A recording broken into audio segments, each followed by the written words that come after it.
সালামু আলাইকুম দর্শক সকলে কেঙ্গা আছেন।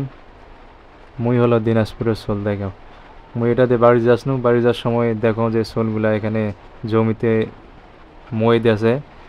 মই দেওয়া দেখে মুই এটা আটকে গেল, আটকে যায় আমার ভিডিও করছো। দেখো এরা তিনজনা কিঙ্গেরে মই দেছে। দেখো কেউ মই দেছে, কেউ পড়ে যাচ্ছে। আবার মই দেওয়া দেখে আসলে অনেক ভালো লাগছে, এই জন্য মুই আটকে গেল যে এরা ভিডিওটা করো, ভিডিওটা করে ইউটিউবে ছেড়ে দাও, তোমাকে না সবাই দেখাও।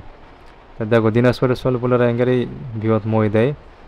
তো এটা হলো বিছনের কাসলা, এই কাসলাটা সবারই পরে গাড়া হবে। এখন পুরা পাতার এখন জমি গাড়া হচ্ছে, এখন এই কাসলাটা বাদ আছে।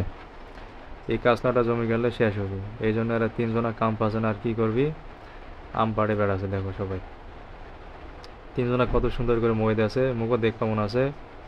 মুই আমার মই দেয়া দেখে আর মুই আটকে গেল। দেখো আমার কাহিনীটা দেখো, ময়ের উপর উঠেছে একজন, উঠে দুইজন ধরে টানছে। এরা ফির আবার পড়ে যাবি নাকি, দেখো টানায় পারছে না, টানতে টানতে একজন পড়ে গেল, দুইজন তিনজনই পড়ে গেল। দেখো কি একটা অবস্থা। তো মই দেওয়া দেখতে আসলে ভালোই না করছে। এরকম মই দেওয়ার অভিজ্ঞতা কার কার আছে মুখে না জানান। মই দিতে দিতে আর হাঁপসে গেছে,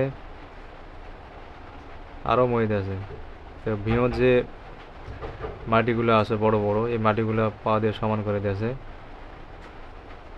পা দিয়ে সমান করে দিয়ে এই ভিউটা তারা গাড়বি এখন। তো তারা সকাল থেকে অনেক পরিশ্রম করেছে, করার পরে এই ভিউটা সমান করার চেষ্টা করেছে। তিনজন অনেক কষ্ট করেছে মই দিয়ে। এই যে দেখো আমার কাহিনীগুলো দেখো, খালি এরা খালি উল্টে পড়েছে। তো ভিডিওটা শেষ পর্যন্ত দেখেন কি হয়।